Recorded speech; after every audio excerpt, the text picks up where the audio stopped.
Tony's grandfather was sick for months, and he was going more and more downhill.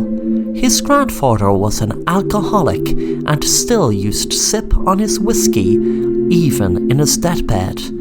Tony told his grandfather to give up the drink, but his grandfather said it made him happy and cope with his illness. Tony's grandfather took a turn for the worst one day, and the doctor was called.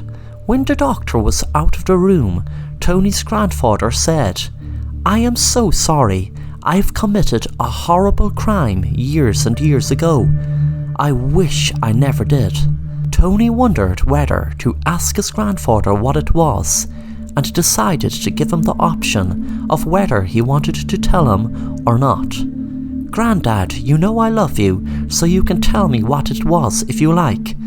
Tony's grandfather said, "I stole from your grandmom. I stole her life savings. I had a huge drink problem, well, I still do, but I regretted stealing from your grandmom." Tony hated the idea of his granddad stealing from his grandmom, but he wasn't going to let anything turn him against his granddad on his deathbed. Suddenly Tony's granddad said, "That's not all. I made a spell to something happen in exchange for my freedom.